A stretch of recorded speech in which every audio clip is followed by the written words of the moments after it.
क्या राज्य सरकारें डीजीपी यानी डायरेक्टर जनरल ऑफ पुलिस की सीधी नियुक्ति नहीं कर सकती है?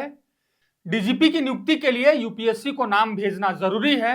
क्या अनुराग गुप्ता को डीजीपी नियुक्त कर हेमंत सरकार ने सुप्रीम कोर्ट के निर्देशों की अवहेलना की है?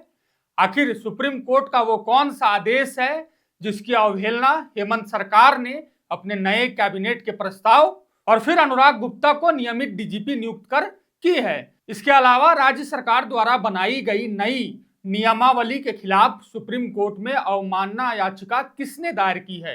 एक एक कर सभी मुद्दों पर आसान भाषा में बात करेंगे। लेकिन सबसे पहले, मेरा नाम है विशाल और आप देख रहे हैं लोकतंत्र 19। देखिए, सबसे पहले बात सुप्रीम कोर्ट के उस आदेश की करते हैं जिसमें कोर्ट ने कहा था कि सभी राज्य और केंद्र शासित प्रदेश किसी भी पुलिस अधिकारी को कार्यवाहक डीजीपी के तौर पर नियुक्त ना करे।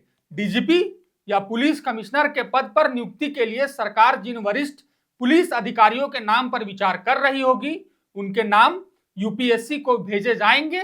उन्हें शॉर्टलिस्ट कर यूपीएससी 3 सबसे उपयुक्त अधिकारियों की सूची राज्य को सौंपेगा। राज्य सरकार उनमें से किसी को भी पुलिस प्रमुख नियुक्त कर सकेगी। पुलिस प्रमुख के रिटायरमेंट से 3 महीने पहले यह सिफारिश यूपीएससी को भेजनी होगी। चीफ जस्टिस दीपक मिश्रा की अध्यक्षता वाली 3 जजों की बेंच ने कहा, प्रयास करें कि डीजीपी बनने वाले अधिकारी का पर्याप्त सेवा काल बचा हो, यानी जिन नामों को यूपीएससी के पास भेजा जाए उन अधिकारियों की सेवा कम से कम 2 साल बची हो। अब दूसरे मुद्दे पर बात कर लेते हैं, हेमंत सोरेन की कैबिनेट से पास की गई प्रस्ताव पर, जिसके तहत डीजीपी की सीधी नियुक्ति राज्य सरकार कर सकती है और इसके लिए कोई नाम यूपीएससी को भेजने की जरूरत नहीं होगी। दरअसल 7 जनवरी 2025 को हेमंत सोरेन कैबिनेट की बैठक हुई। कुल 9 प्रस्तावों पर मुहर लगी, जिसमें एक पुलिस महानिदेशक डीजीपी के चयन के लिए नियुक्ति नियमावली के गठन को स्वीकृति प्रदान से जुड़ी थी। इसके तहत डीजीपी के चयन के लिए यूपीएससी को अनुशंसा या पैनल नहीं भेजा जाएगा। सरकार उच्च न्यायालय के सेवानिवृत्त जज की अध्यक्षता में समिति का गठन करेगी। इसमें मुख्य सचिव, जेपीएससी और यूपीएससी के नामित पदाधिकारी, प्रधान सचिव गृह विभाग एवं रिटायर्ड डीजीपी सदस्य होंगे। इस समिति की अनुशंसा पर ही अब पुलिस महानिदेशक की नियुक्ति होगी। इसके पीछे सरकार ने राज्यहित का मुद्दा जोड़ दिया और कहा कि लोकहित में प्रासंगिक मामले में निर्णय लेने में तकनीकी कठिनाई ना हो, इसलिए ऐसा प्रस्ताव लाया गया है। वहीं झारखंड सरकार ने बिना यूपीएससी को नाम भेजे बीते दिनों अनुराग ठाकुर को नियमित डीजीपी भी नियुक्त कर दिया है। अब बात तीसरे मुद्दे पर करते हैं, यानी सुप्रीम कोर्ट में दायर अवमानना याचिका पर।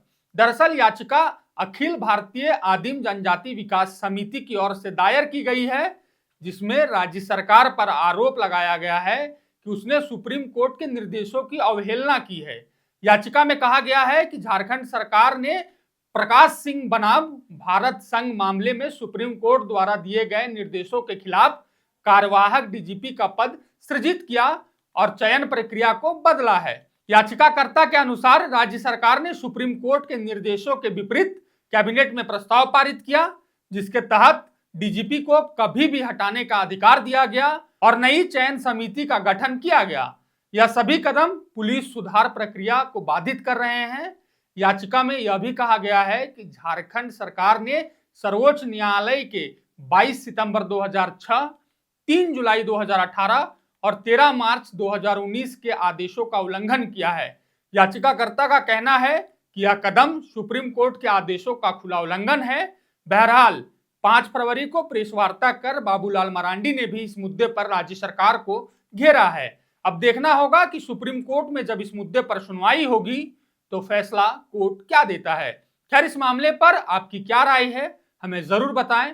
फिलहाल के लिए इतना ही, शुक्रिया।